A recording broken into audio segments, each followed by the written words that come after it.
ಕರ್ನಾಟಕ ಘನ ಸರ್ಕಾರ 2026 ಮತ್ತು 27ನೇ ಸಾಲಿನ ಇಂದು ಸನ್ಮಾನ್ಯ ಮುಖ್ಯಮಂತ್ರಿಗಳಂತ ಸನ್ಮಾನ್ಯ ಸಿದ್ದರಾಮಯ್ಯ ಸಾಹೇಬರು ಇವತ್ತು 17ನೇ ಬಜೆಟನ್ನು ಮಂಡಿಸೋ ಮುಖಾಂತರ ಇವತ್ತು ದಾಖಲೆಯನ್ನು ಇವತ್ತು ಮಾಡಿದ್ದಾರೆ ಅನ್ನೋ ಮಾತನ್ನು ನಾನು ಹೇಳೋಕ್ಕೆ ಇಚ್ಛೆಪಡ್ತೇನೆ. ಯಾಕಂದರೆ ಇದು ಅತ್ಯಂತ ಒಂದು ಶ್ರೇಷ್ಠ ಅತ್ಯುತ್ತಮವಾದ ಒಂದು ಬಜೆಟ್ಟು. ಇವತ್ತು ಸನ್ಮಾನ್ಯ ಮುಖ್ಯಮಂತ್ರಿಗಳು 17 ಸಾರಿ ಈ ಕರ್ನಾಟಕ ಘನ ಸರ್ಕಾರದ ಏನು IUವನ್ನು ಮಂಡಿಸೋದ್ರಲ್ಲಿ ಭಾಳ ಯಶಸ್ವಿಯಾಗಿ ಇವತ್ತು ನಡೆದು ಬಂದಿದ್ದಾರೆ. ಇವತ್ತು ಅನೇಕ ಬಡಬಗ್ಗರಿಗೆ, ಕೂಲಿ ಕಾರ್ಮಿಕರಿಗೆ ಮತ್ತು ವಿಶೇಷವಾಗಿ ರೈತರಿಗೆ, ನೀರಾವರಿ ಇಲಾಖೆಗೆ ಹೆಚ್ಚಿನ ಆದ್ಯತೆಯನ್ನು ಕೊಟ್ಟು ಇವತ್ತು ಏನು ನಾವು ಕೊಟ್ಟಿರುವಂಥ 5 ಗ್ಯಾರಂಟಿ, ಕಳೆದ 3 ವರ್ಷದಿಂದ ನಾವು 5 ಗ್ಯಾರಂಟಿಯನ್ನು ಇವತ್ತು ಸಮರ್ಪಕವಾಗಿ ಜನರಿಗೆ ಮುಟ್ಟಿಸೋದ್ರಲ್ಲಿ ಯಶಸ್ವಿಯಾಗಿದ್ವಿ.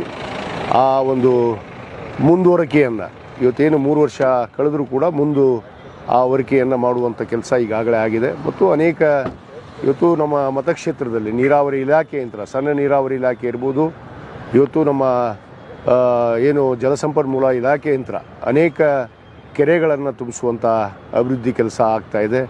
ಮತ್ತು ಯಾವ ರೀತಿ ನಾವು ಹಿಂದಿನ ಕಳೆದ 3 ವರ್ಷ ಈ ರಾಜ್ಯ ಸರ್ಕಾರದಲ್ಲಿ ಸರ್ಕಾರ ನಡೆದು ಬಂದಿತ್ತು, ಆ ಎಲ್ಲ ನೀತಿಗಳನ್ನು ಇವತ್ತು ಯಾವುದೇ ಬದಲಾವಣೆ ಮಾಡದೆ ಎಲ್ಲರಿಗೂ ಅದು ಸಮರ್ಪಕವಾಗಿ ಸಿಗುವ ಹಾಗೆ ಇವತ್ತು ಈ IUವನ್ನು ಮಂಡಿಸಿದ್ದಾರೆ.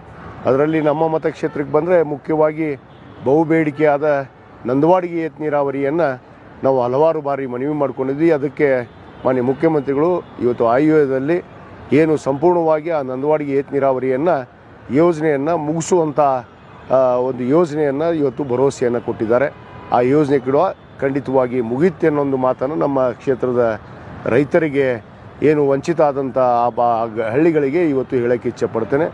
ಅದರ ಜೊತೆಗೆ ಇವತ್ತು ಮುಖ್ಯವಾಗಿ ನಮ್ಮ ಮತಕ್ಷೇತ್ರಕ್ಕೆ ಕಾರ್ಮಿಕ ಇಲಾಖೆಯಿಂದ ಇವತ್ತು ನಮಗೆ ಒಂದು ಕಾರ್ಮಿಕ ಮಕ್ಕಳಿಗೆ, ಏನು ಕಟ್ಟಡ ಕಾರ್ಮಿಕ ಇರ್ಬೋದು, ಇವತ್ತು ಬಾರ್ ಬೆಂಡರ್ಸ್ ಇರ್ಬೋದು, ಅನೇಕ ಕೂಲಿ ಕಾರ್ಮಿಕರಿಗೆ ಅವರ ಮಕ್ಕಳಿಗೆ ಒಂದು ವಸತಿ ಶಾಲೆಯನ್ನು ನಿರ್ಮಾಣ ಮಾಡೋದಕ್ಕೆ ಕೂಡ ಇವತ್ತು ತಾತ್ಕಾಲಿಕವಾಗಿ ಏನು ಸ್ವಂತ ಕಟ್ಟಡ ಇರದೇ ಇದ್ದರೂ ಕೂಡ ಅದನ್ನು ಬಾಡಿಗೆ ಕಟ್ಟಡದಲ್ಲಿ ಪ್ರಾರಂಭ ಮಾಡೋದಕ್ಕೆ ಇವತ್ತು IUದಲ್ಲಿ ಅನುಮತಿಯನ್ನು ನೀಡಿದಂಥದ್ದು ಇರ್ಬೋದು. ಮತ್ತು ಹಿಂದುಳಿದ ವರ್ಗ ಕಲ್ಯಾಣ ಇಲಾಖೆ ಕೂಡ ಅನೇಕ ಹಾಸ್ಟೆಲನ್ನು ಇವತ್ತು ಬಡ ಮಕ್ಕಳಿಗೆ, ಏನು BCM ಆಗಿರ್ಬೋದು, SC/ST ಹಾಸ್ಟೆಲ್ಗಳಿಗೆ ಹೊಸ ಕಟ್ಟಡ ನಿರ್ಮಾಣಕ್ಕೆ ಯಾವ್ಯಾವ ಬಾಡಿಗೆ ಕಟ್ಟಡಗಳಲ್ಲಿದ್ದು ಆ ಸ್ವಂತ ಕಟ್ಟಡವನ್ನು ಸುಮಾರು 5 ಕೋಟಿ ರೂಪಾಯಿ ವೆಚ್ಚದಲ್ಲಿ ಆ ಕಟ್ಟಡಗಳ ನಿರ್ಮಾಣ ಮಾಡೋದಕ್ಕೆ ಕೂಡ ಅನುದಾನವನ್ನು ಕೊಟ್ಟಿದ್ದಾರೆ.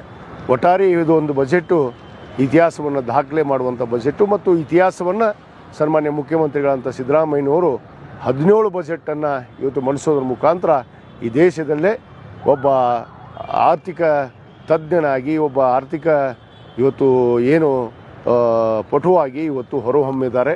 ಇಂಥ ಒಂದು ಬಜೆಟನ್ನು ಮಂಡಿಸಿದಂಥ ಮಾನ್ಯ ಮುಖ್ಯಮಂತ್ರಿಗಳಿಗೆ ನಾನು ಕರ್ನಾಟಕ ಘನ ಸರ್ಕಾರದ ಪರವಾಗಿ ನಾನು ವೈಯಕ್ತಿಕವಾಗಿ ನಾನು ಅಭಿನಂದನೆಯನ್ನು, ಧನ್ಯವಾದಗಳನ್ನ ಅರ್ಪಿಸೋಕ್ಕೆ ಬಯಸ್ತೇನೆ.